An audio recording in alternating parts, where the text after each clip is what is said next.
Officer Stephanie Wenenberger was the first cop on the scene to help in this search for Colleen. While inside the school, she searched in the bathrooms next to Colleen's classroom, but noticed that it was very recently cleaned and also smelled like disinfectant. However, around the waist level of the wall was a reddish handprint with streaks. So this officer, once notified of the school bag that the math teacher Todd had found, began searching in the woods next to where the bag was found, where she found paper, shreds of clothing, 2 blue and white Under Armour gloves covered in blood, and other evidence kind of scattered about. Now, this was extremely alarming, and officers now realized the gravity of the situation. Officer Ellington and his cadaver dog Falco were called in to help investigate further. Falco pulled Officer Ellington into the woods and then drew him to an area where he saw a gray, blood-soaked sneaker. Falco also found a pair of soccer cleats and ladies' shoes underneath leaves. There was clothing strewn about in the area, some hanging on branches, some on the ground, and some were bloody.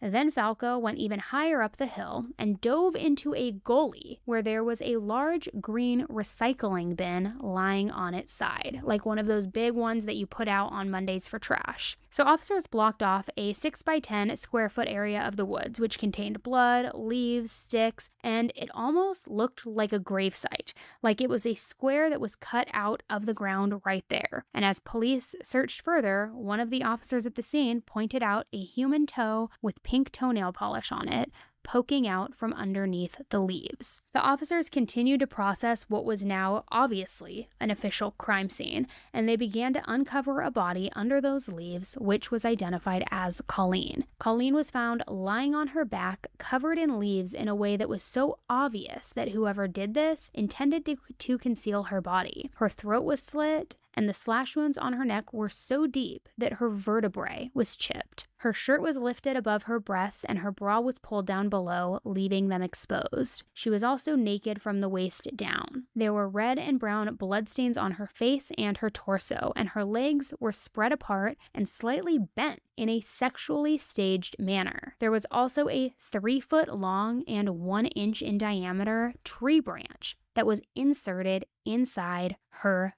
vagina. Apparently, there was also next to her body a handwritten note that said, "I hate you all." This scene was so disturbing that members of law enforcement later teared up anytime they had to recount what they witnessed and what that scene looked like. Just absolutely horrifying. Later, the medical examiner collected male fluid that was inside Colleen and found that she was stabbed at least 16 times in the neck.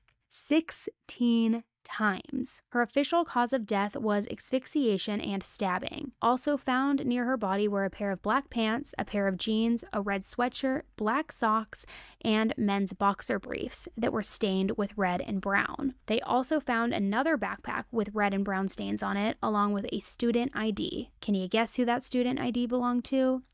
Philip Chism.